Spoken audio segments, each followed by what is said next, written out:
Who gonna do the celebration? Who gonna do the celebration? Me. Yeah.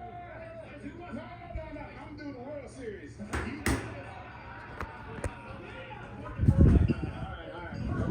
right, shit. Boys, this is one of those seasons, you know, nothing went our fucking way early. We battled through injuries. Yeah. We fucking grinded. I wasn't even fucking here. I'm happy to be back. Yeah. The seventh fucking time. All right. Don't take that for granted. On 7, Fred Pop these motherfuckers. 1, 2, 3.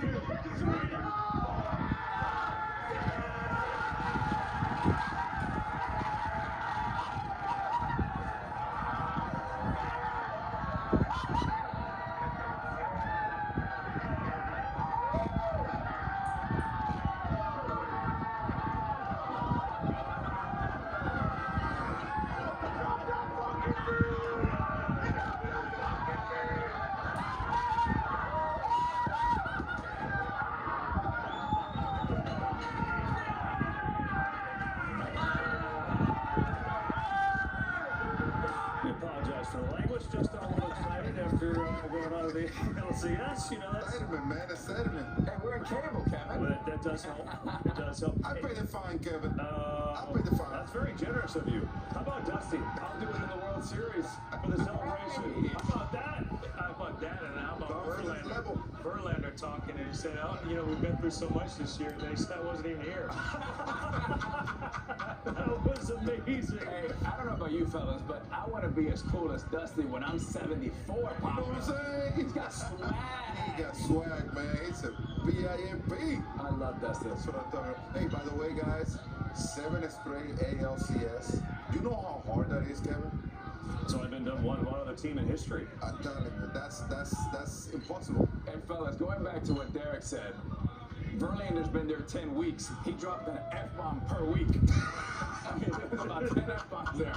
I love it. How good does that move look right now? I mean, like, you know, it was, you know, the Mets were in sell mode, and, you know, we're going to bring Justin back to Houston after not signing him after last year, and, you know, that looks like a pretty good move by Dana Brown and company and Jim Crane, bringing him back in the fold. Guys, it seems like everything had worked out perfect for the Houston Astros. But get hot at the right time. They brought Justin Verlander in. Look at where he at right now. I mean, seriously, I mean, the guys that were injured, they're activated now. They're playing. I mean, what else? What else can go better than what's going on for the Houston Astros? Well, Poppy, look, when you guys were in Boston, you had Veritek, you had Pedro, you had Manny, Damon, Jeter, in all your championship years. You talked about Paul O'Neill. There's no coincidence. Jim Crane deserves a lot of credit. And when you think about a guy like Martin Maldonado, you're talking about pitch sequencing. The last strikeout, before the last one, was a curveball 32. This time, it was a fastball. Those are the little subtle things that go unnoticed, but they matter in this time of year. So, I think when you think, look, there's a way to go. So I'm not putting the cart in front of the horse here, and we'll get to the preview against the Rangers. But the last time anybody's repeated, Derek, it was your Yankees, right? That's when it was, you know, and it's a long time, 96 through 2000. To be able to have the wherewithal just to put yourself in position to have an opportunity to do that, it's something special. I tell you, you know, Mr. Torre used to always say the hardest part of the year is getting to the World Series.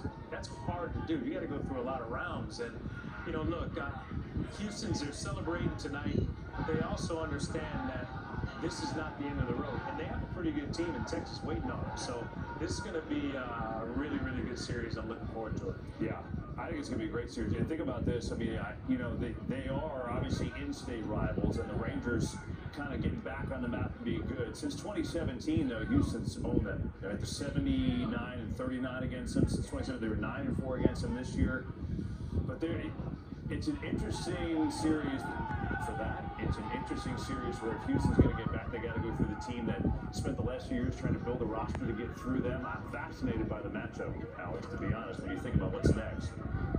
Kevin, when you start looking at both of these rosters, and you start reading some of these names, Altuve, Bregman, Alvarez, Tucker, Abreu, there's not a coincidence. They're not like playing like I hope. There's a method, there's a madness, and these are ball players that know how to play baseball, want to play baseball, and love the big moment. One thing that you guys have to keep in mind is back to the conversation that we had before, Houston know how to get prepared for this time of the year. Because it's not coincident that you win the World Series last year and all of a sudden you go for the free agent like Abreu. You know what I'm saying? In the middle of the summer, you go and grab Verlander, who you didn't sign at the beginning. They know how to get prepared for this time of the year. Poppy, and they're not seeing, oh, let's see who's a free agent. They go out and target. You know what? Jose Abreu will be good on this team. You know what? We already know Justin Verlander. He's been with us before. Something happens with the Mets, let's bring him back. It's not like, let's see what's in the free agent. They create their own opportunities, and there's a reason why it's 7 times in a row. Gee, just like in the late 90s with Stick Michael. There's a reason why you guys were there.